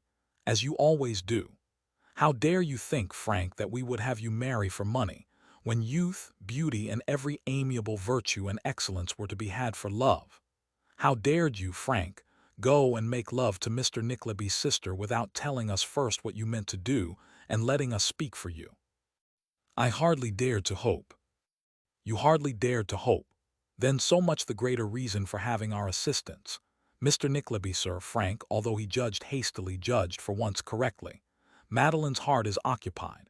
Give me your hand, sir. It is occupied by you, and worthily and naturally. This fortune is destined to be yours, but you have a greater fortune in her, sir, than you would have in money were it 40 times told. She chooses you, Mr. Nickleby. She chooses as we, her dearest friends, would have her choose." Frank chooses as we would have him choose. He should have your sister's little hand, sir, if she had refused it a score of times. Aye, he should, and he shall. You acted nobly, not knowing our sentiments. But now you know them, sir, you must do as you are bid. What? You are the children of a worthy gentleman. The time was, sir, when my dear brother Ned and I were two poor simple-hearted boys, wandering almost barefoot to seek our fortunes. Are we changed in anything but years and worldly circumstances since that time? No, God forbid. Oh, Ned, Ned, Ned, what a happy day this is for you and me. If our poor mother had only lived to see us now, Ned, how proud it would have made her dear heart at last. Thus apostrophized, brother Ned, who had entered with Mrs. Nickleby, and who had been before unobserved by the young men, darted forward and fairly hugged brother Charles in his arms. "Bring in my little Kate," said the latter after a short silence. "Bring her in, Ned. Let me see Kate, let me kiss her. I have a right to do so now. I was very near it when she first came. I have often been very near it. Ah, did you find the letter, my bird? Did you find Madeline herself, waiting for you and expecting you? Did you find that she had not quite forgotten her friend and nurse and sweet companion? Why, this is almost the best of all." "Come, come," said Ned. "Frank will be jealous, and we shall have some cutting of throats before dinner." "Then let him take her away, Ned, let him take her away. Madeline's in the next room. Let all the lovers get out of the way and talk among themselves if they've anything to say. Turn him out, Ned, everyone." Brother Charles began the clearance by leading the blushing girl to the door and dismissing her with a kiss. Frank was not very slow to follow, and Nicholas had disappeared first of all. So there only remained Mrs. Nickleby and Miss La Creevy, who were both sobbing heartily, the two brothers, and Tim Lincolnwaiter, who now came in to shake hands with everybody, his round face all radiant and beaming with smiles. "Well, Tim Lincolnwaiter, sir," said brother Charles, who was always spokesman, "now the young folks are happy, sir." "You didn't keep 'em in suspense as long as you said you would, though," returned Tim archly. "Why, Mr. Nickleby and Mr. Frank were to have been in your room for I don't know how long, and I don't know what you weren't to have told them before you came out with the truth." "Now, did you ever know such a villain as this, Ned?" said the old gentleman. "Did you ever know such a villain as Tim Lincolnwaiter? He accusing me of being impatient, and he the very man who has been wearying us morning, noon, and night, and torturing us for leave to go and tell what was in store, before our plans were half complete, or we had arranged a single thing. A treacherous dog." "So he is, brother Charles," returned Ned. "Tim is a treacherous dog. Tim is not to be trusted. Tim is a wild young fellow. He wants gravity and steadiness. He must sow his wild oats, and then perhaps he'll become in time a respectable member of society." This being one of the standing jokes between the old fellows and Tim, they all three laughed very heartily, and might have laughed much longer, but that the brothers, seeing that Mrs. Nickleby was laboring to express her feelings, and was really overwhelmed by the happiness of the time, took her between them, and led her from the room under pretense of having to consult her on some most important arrangements. Now, Tim and Miss La Creevy had met very often, and had always been very chatty and pleasant together, had always been great friends, and, consequently, it was the most natural thing in the world that Tim, finding that she still sobbed, should endeavor to console her. As Miss La Creevy sat on a large, old-fashioned window seat, where there was ample room for two, it was also natural that Tim should sit down beside her. And as to Tim's being unusually spruce and particular in his attire that day, why, it was a high festival and a great occasion, and that was the most natural thing of all. Tim sat down beside Miss La Creevy, and crossing one leg over the other so that his foot he had very comely feet, and happened to be wearing the neatest shoes and black silk stockings possible should come easily within the range of her eye, said in a soothing way, "Don't cry." "I must," rejoined Miss La Creevy. "No, don't," said Tim. "Please don't, pray don't." "I am so happy," sobbed the little woman. "Then laugh," said Tim. "Do laugh." What in the world Tim was doing with his arm, it is impossible to conjecture, but he knocked his elbow against that part of the window which was quite on the other side of Miss La Creevy, and it is clear that it could have no business there. "Do laugh," said Tim, "or I'll cry." "Why should you cry?" asked Miss La Creevy, smiling. "Because I'm happy too," said Tim. "We are both happy, and I should like to do as you do." Surely there never was a man who fidgeted as Tim must have done then, for he knocked the window again almost in the same place, and Miss La Creevy said she was sure he'd break it. "I knew," said Tim, "that you would be pleased with this scene." "It was very thoughtful and kind to remember me," returned Miss La Creevy. "Nothing could have delighted me half so much." Why on earth should Miss La Creevy and Tim Linkinwater have said all this in a whisper? It was no secret. And why should Tim Linkinwater have looked so hard at Miss La Creevy, and why should Miss La Creevy have looked so hard at the ground? "It's a pleasant thing," said Tim, "to people like us, who have passed all our lives in the world alone, to see young folks that we are fond of, brought together with so many years of happiness before them." "Ah," cried the little woman with all her heart, "that it is." "Although," pursued Tim, "although it makes one feel quite solitary and cast away. Now don't it?" Miss La Creevy said she didn't know. And why should she say she didn't know? Because she must have known whether it did or not. "It's almost enough to make us get married after all, isn't it?" said Tim. "Oh, nonsense," replied Miss La Creevy, laughing. "We are too old." "Not a bit," said Tim. "We are too old to be single. Why shouldn't we both be married, instead of sitting through the long winter evenings by our solitary firesides? Why shouldn't we make one fireside of it and marry each other?" "Oh, Mr. Linkinwater, you're joking." "No, no, I'm not indeed," said Tim. "I will if you will, do, my dear. It would make people laugh so." "Let 'em laugh," cried Tim stoutly. "We have good tempers, I know, and we'll laugh too. Why, what hearty laughs we have had since we've known each other." "So we have," cried Miss La Creevy, giving way a little, as Tim thought. "It has been the happiest time in all my life, at least away from the counting-house and Cheeryble brothers," said Tim. "Do, my dear, now say you will." "No, no, we mustn't think of it," returned Miss La Creevy. "What would the brothers say?" "Why, God bless your soul," cried Tim innocently, "you don't suppose I should think of such a thing without their knowing it? Why, they left us here on purpose." "I can never look 'em in the face again," exclaimed Miss La Creevy faintly. "Come," said Tim, "let's be a comfortable couple. We shall live in the old house here where I have been for 44 years. We shall go to the old church where I've been every Sunday morning all through that time. We shall have all my old friends about us, Dick, the archway, the pump, the flower pots, and Mr. Frank's children and Mr. Nickleby's children, that we shall seem like grandfather and grandmother to. Let's be a comfortable couple and take care of each other.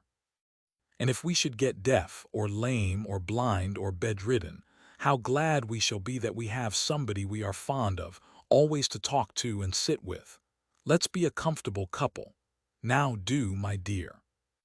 5 minutes after this honest and straightforward speech, little Miss La Creevy and Tim were talking as pleasantly as if they had been married for a score of years and had never once quarreled all the time.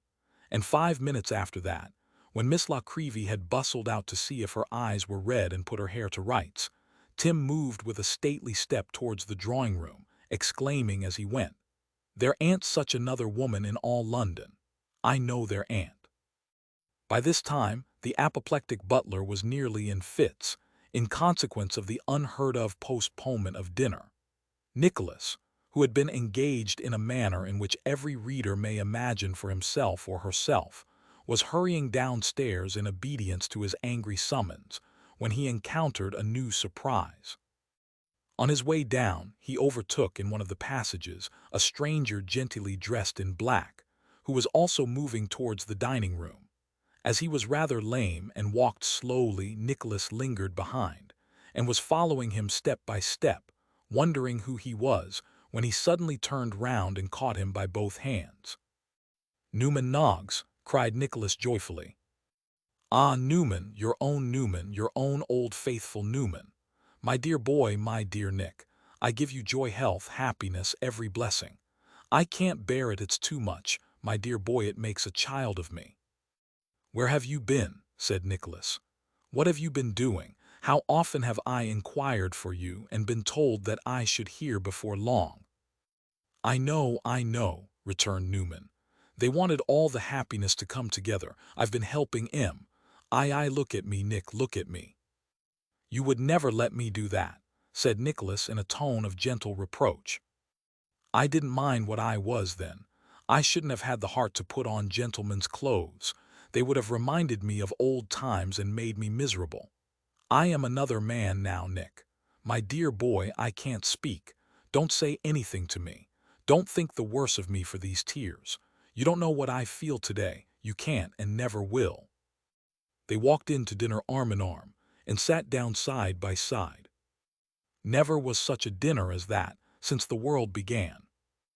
There was the superannuated bank clerk, Tim Lincolnwaiter's friend, and there was the chubby old lady, Tim Lincolnwaiter's sister, and there was so much attention from Tim Lincolnwaiter's sister to Miss La Creevy, and there were so many jokes from the superannuated bank clerk, and Tim Lincolnwaiter himself was in such tip-top spirits, and little Miss La Creevy was in such a comical state, that of themselves they would have composed the pleasantest party conceivable. Then there was Mrs. Nickleby, so grand and complacent, Madeline and Kate, so blushing and beautiful, Nicholas and Frank, so devoted and proud, and all four so silently and tremblingly happy. There was Newman so subdued yet so overjoyed, and there were the twin brothers so delighted and interchanging such looks, that the old servant stood transfixed behind his master's chair, and felt his eyes grow dim as they wandered round the table. When the first novelty of the meeting had worn off, and they began truly to feel how happy they were, the conversation became more general, and the harmony and pleasure, if possible, increased. The brothers were in a perfect ecstasy, and their insisting on saluting the ladies all round, before they would permit them to retire, gave occasion to the superannuated bank clerk to say so many good things, that he quite outshone himself, and was looked upon as a prodigy of humor.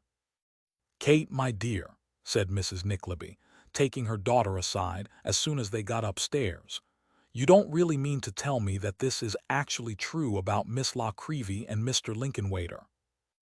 "Indeed it is, mamma." "Why, I never heard such a thing in my life," exclaimed Mrs. Nickleby. "Mr. Lincolnwaiter is a most excellent creature," reasoned Kate, "and for his age quite young still." "For his age, my dear," returned Mrs. Nickleby, "yes, nobody says anything against him except that I think he is the weakest and most foolish man I ever knew. It's her age I speak of. That he should have gone and offered himself to a woman who must be half as old again as I am, and that she should have dared to accept him. It don't signify, Kate, I'm disgusted with her." Shaking her head very emphatically indeed, Mrs. Nickleby swept away, and all the evening, in the midst of the merriment and enjoyment that ensued, and in which with that exception she freely participated, conducted herself towards Miss La Creevy in a stately and distant manner, designed to mark her sense of the impropriety of her conduct, and to signify her extreme and cutting disapprobation of the misdemeanor she had so flagrantly committed. Chapter 64. An old acquaintance is recognized under melancholy circumstances, and Dotheboys Hall breaks up forever. Nicholas was one of those whose joy is incomplete unless it is shared by the friends of adverse and less fortunate days. Surrounded by every fascination of love and hope, his warm heart yearned towards plain John Browdie.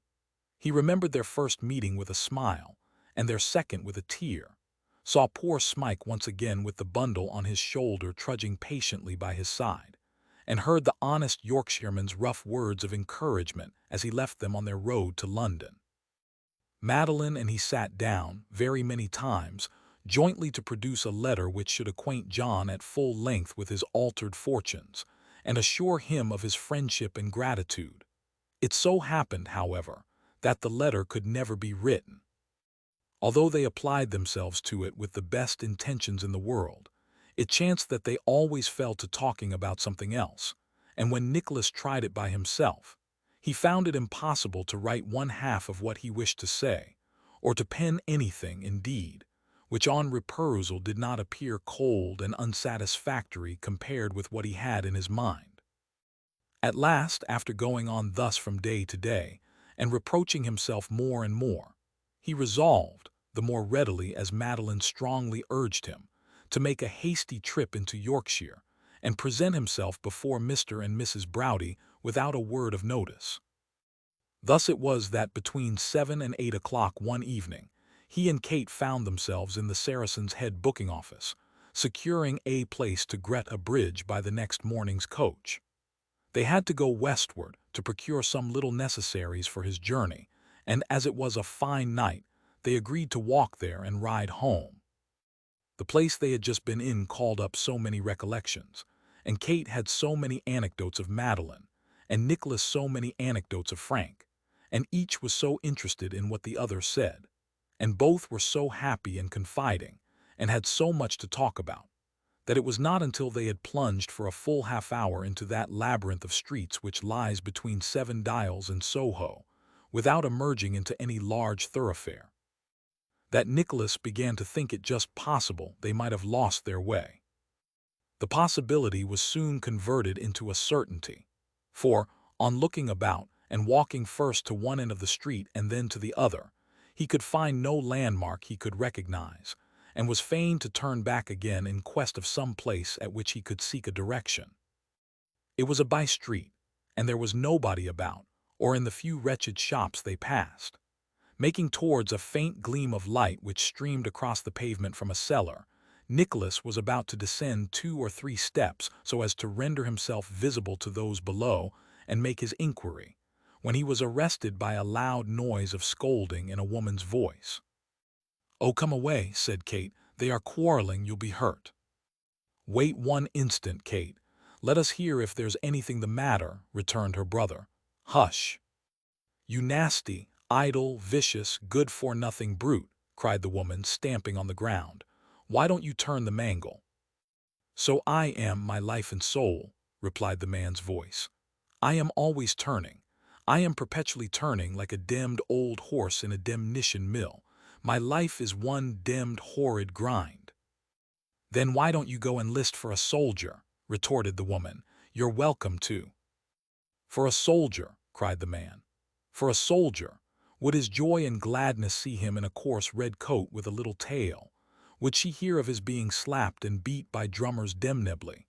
Would she have him fire off real guns, and have his hair cut, and his whiskers shaved, and his eyes turned right and left, and his trousers pipe-clayed?" "Dear Nicholas," whispered Kate, "you don't know who that is. It's Mr. Mantalini, I am confident." "Do make sure, peep at him while I ask the way," said Nicholas. "Come down a step or two, come." Drawing her after him, Nicholas crept down the steps and looked into a small boarded cellar. There, amidst clothes baskets and clothes, stripped up to his shirt-sleeves, but wearing still an old patched pair of pantaloons of superlative make, a once brilliant waistcoat, and mustache and whiskers as of yore, but lacking their lustrous dye there, endeavoring to mollify the wrath of a buxom female, not the lawful Madame Mantalini, but the proprietress of the concern, and grinding meanwhile as if for very life at the mangle, whose creaking noise, mingled with her shrill tones, appeared almost to deafen him. There was the graceful, elegant, fascinating, and once dashing Mantalini. "Oh, you false traitor!" cried the lady, threatening personal violence on Mr. Mantalini's face. "False? Oh, dem! Now my soul, my gentle, captivating, bewitching, and most demnebly enslaving chickabiddy, be calm," said Mr. Mantalini humbly. "I woe," screamed the woman. "I'll tear your eyes out." "Oh, what a demmed savage lamb!" cried Mr. Mantalini. "You're never to be trusted," screamed the woman. "You were out all day yesterday and gallivanting somewhere, I know. You know you were. Is it enough that I paid £2.14 for you, and took you out of prison and let you live here like a gentleman, but must you go on like this, breaking my heart besides?" "I will never break its heart. I will be a good boy and never do so any more. I will never be naughty again.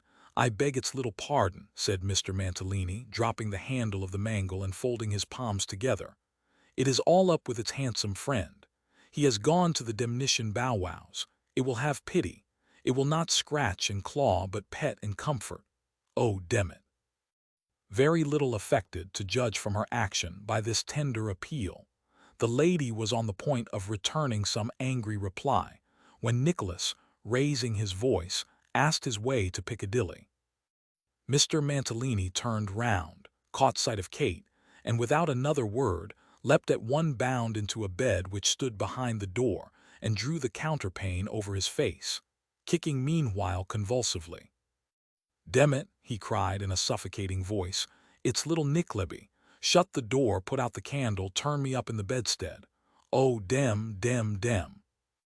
The woman looked, first at Nicholas, and then at Mr. Mantalini, as if uncertain on whom to visit this extraordinary behavior. But Mr. Mantalini, happening by ill luck to thrust his nose from under the bedclothes, in his anxiety to ascertain whether the visitors were gone, she suddenly, and with a dexterity which could only have been acquired by long practice, flung a pretty heavy clothes basket at him, with so good an aim that he kicked more violently than before, though without venturing to make any effort to disengage his head, which was quite extinguished. Thinking this a favorable opportunity for departing before any of the torrent of her wrath discharged itself upon him, Nicholas hurried Kate off, and left the unfortunate subject of this unexpected recognition to explain his conduct as he best could.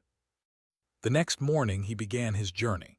It was now cold, winter weather, forcibly recalling to his mind under what circumstances he had first traveled that road, and how many vicissitudes and changes he had since undergone. He was alone inside the greater part of the way, and sometimes when he had fallen into a doze, and rousing himself, looked out of the window, and recognized some place which he well remembered as having passed, either on his journey down, or in the long walk back with poor Smike, he could hardly believe but that all which had since happened had been a dream, and that they were still plodding wearily on towards London, with the world before them. To render these recollections the more vivid, it came on to snow as night set in, and, passing through Stamford and Grantham, and by the little alehouse where he had heard the story of the bold Baron of Grogswig, everything looked as if he had seen it but yesterday, and not even a flake of the white crust on the roofs had melted away. Encouraging the train of ideas which flocked upon him, he could almost persuade himself that he sat again outside the coach with Squeers and the boys, that he heard their voices in the air, and that he felt again, but with a mingled sensation of pain and pleasure now, that old sinking of the heart and longing after home. While he was yet yielding himself up to these fancies, he fell asleep, and dreaming of Madeline, forgot them. He slept at the inn at Greta Bridge on the night of his arrival, and rising at a very early hour next morning, walked to the market town and inquired for John Browdie's house. John lived in the outskirts. Now he was a family man, and as everybody knew him, Nicholas had no difficulty in finding a boy who undertook to guide him to his residence. Dismissing his guide at the gate, and in his impatience not even stopping to admire the thriving look of cottage or garden either, Nicholas made his way to the kitchen door, and knocked lustily with his stick.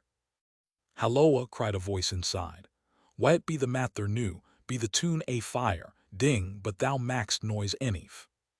With these words, John Browdie opened the door himself, and opening his eyes too to their utmost width, cried, as he clapped his hands together, and burst into a hearty roar, "Ecod, it be the godfather, it be the godfather.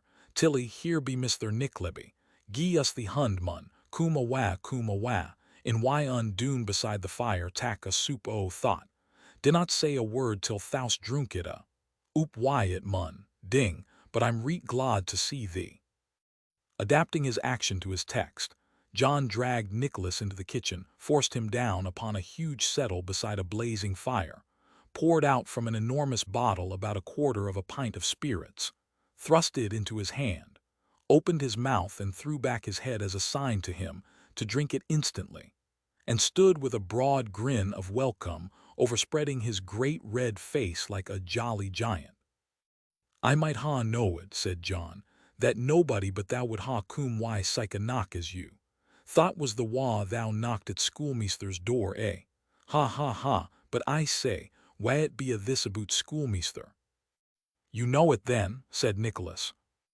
"They were talking aboot it doon toon last neet," replied John, "but neen on 'em seemed quite to unerstan it loik."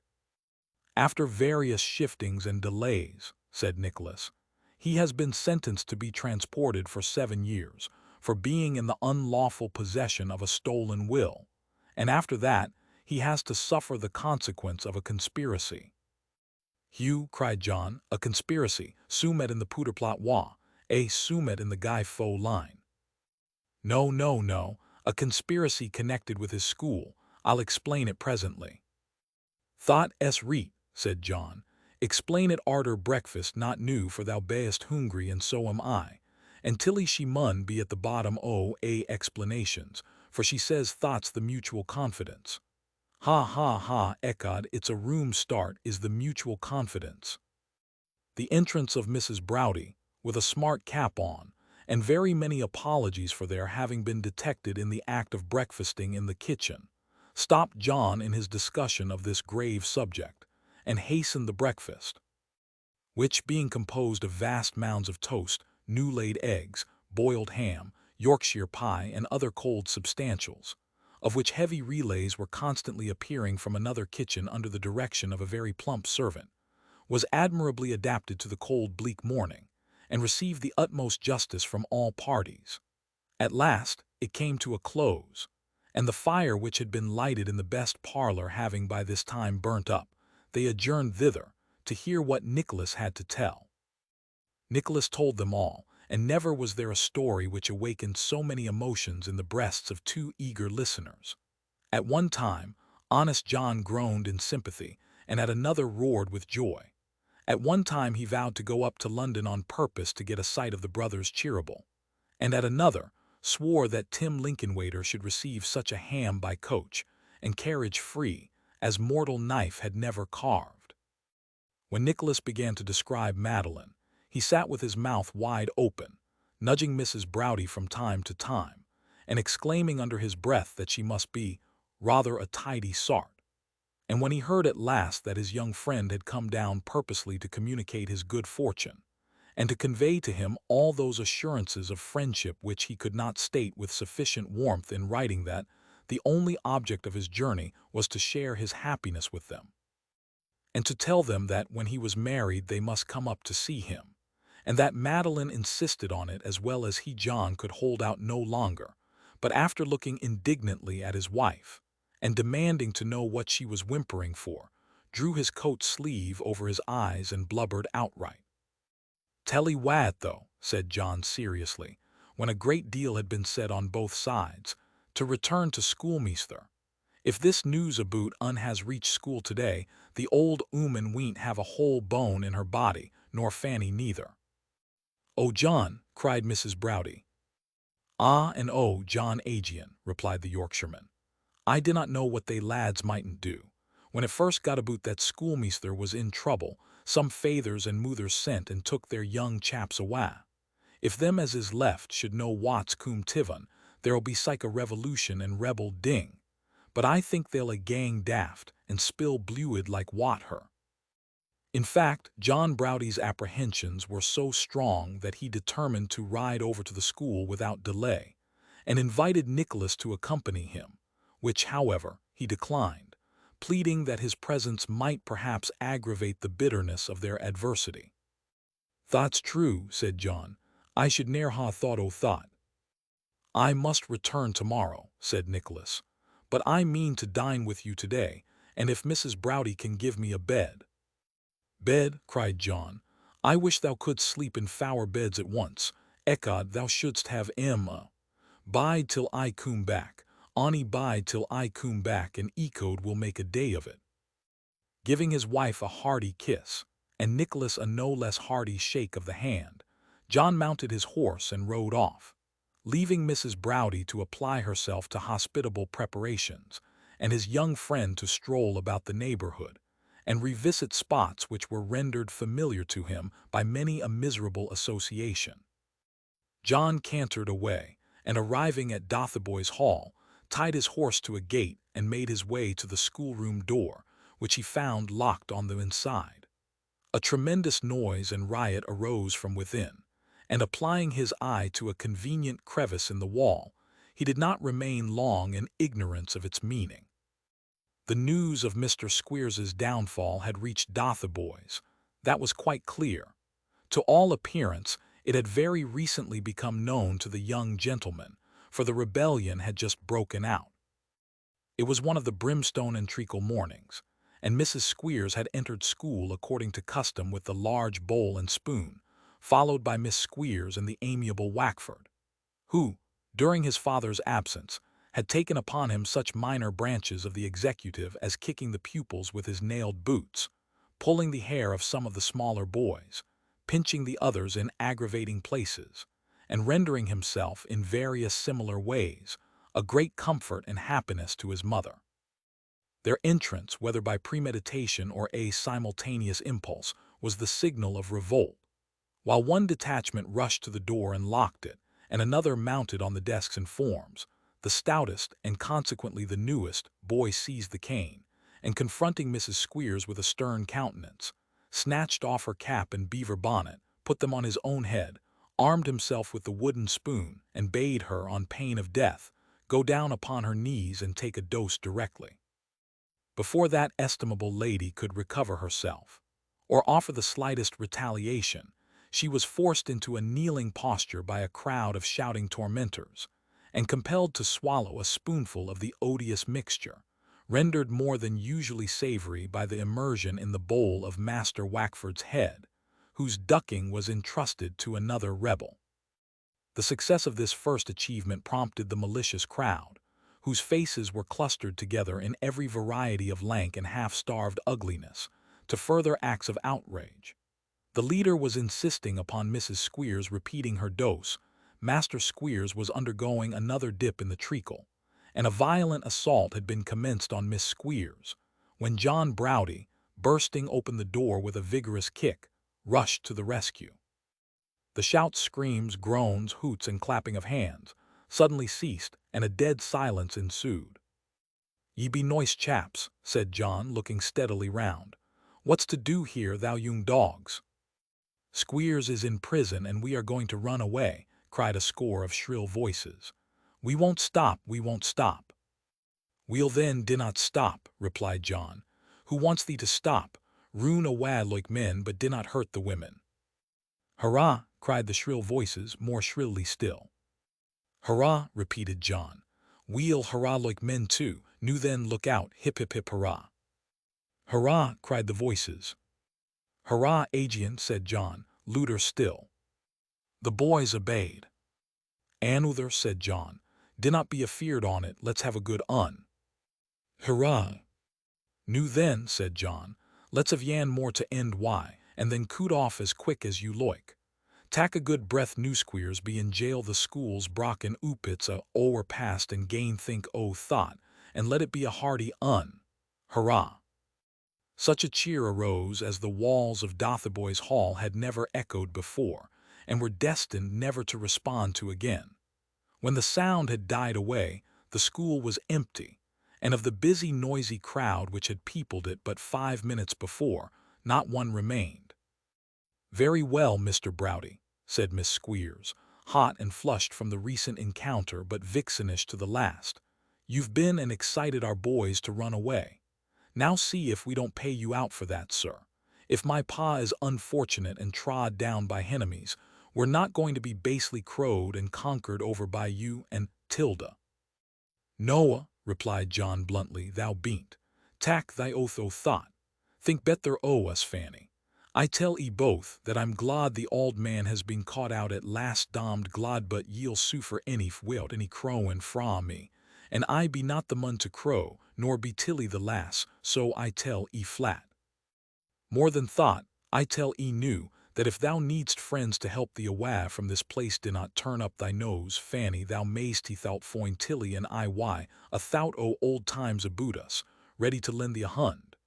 And when I say thought, do not think I be ashamed of what I've deen, for I say again, hurrah, and Dom the schoolmaster.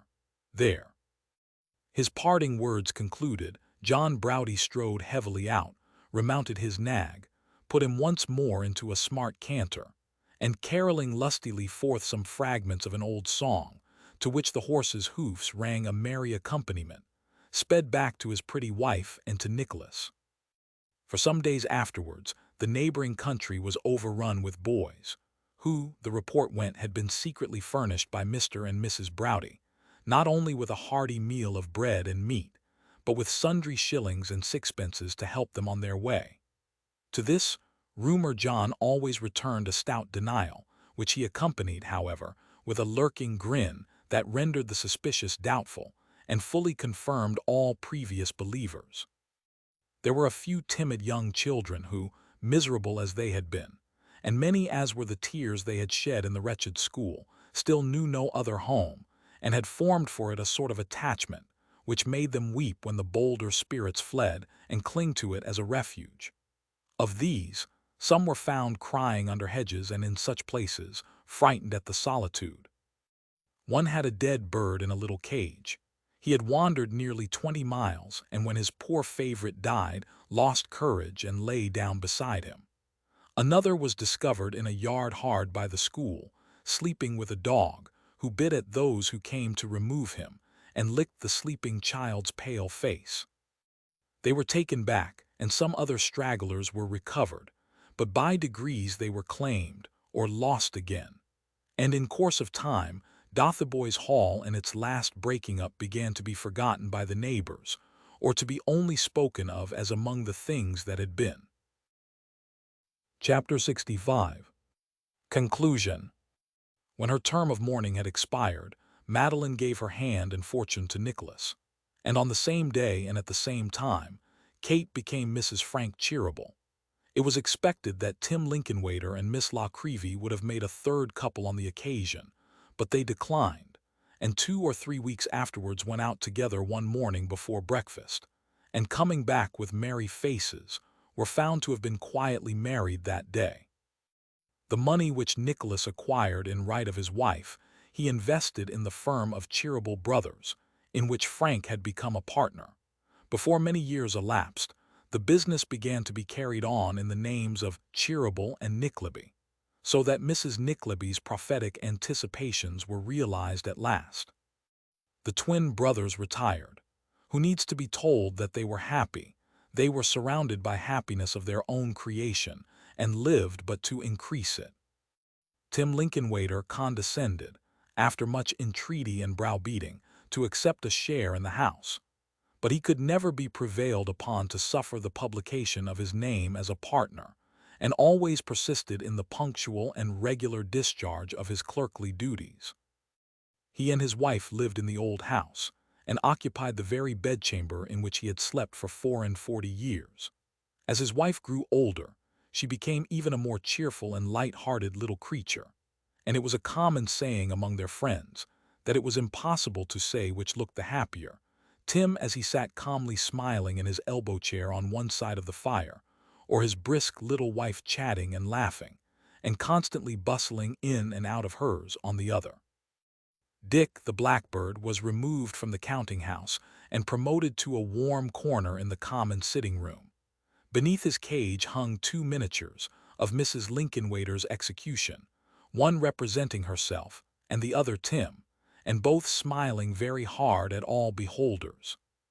Tim's head being powdered like a 12th cake, and his spectacles copied with great nicety, strangers detected a close resemblance to him at the first glance, and this leading them to suspect that the other must be his wife, and emboldening them to say so without scruple, Mrs. Lincolnwater grew very proud of these achievements in time, and considered them among the most successful likenesses she had ever painted.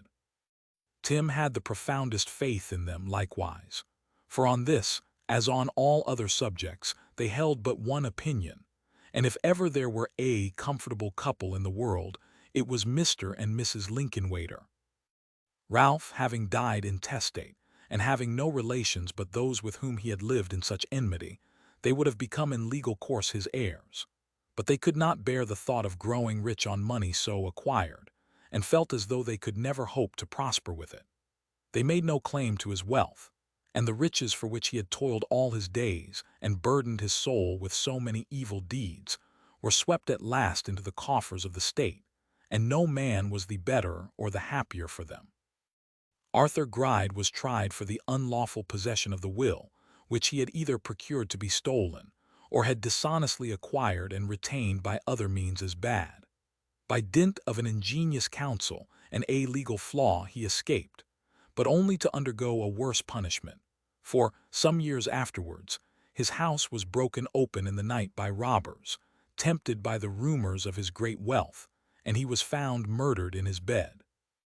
Mrs. Sliderskew went beyond the seas at nearly the same time as Mr. Squeers, and in the course of nature never returned. Brooker died penitent. Sir Mulberry Hawk lived abroad for some years, courted and caressed, and in high repute as a fine dashing fellow. Ultimately, returning to this country, he was thrown into jail for debt, and there perished miserably, as such high spirits generally do. The first act of Nicholas, when he became a rich and prosperous merchant, was to buy his father's old house. As time crept on, and there came gradually about him a group of lovely children, it was altered and enlarged.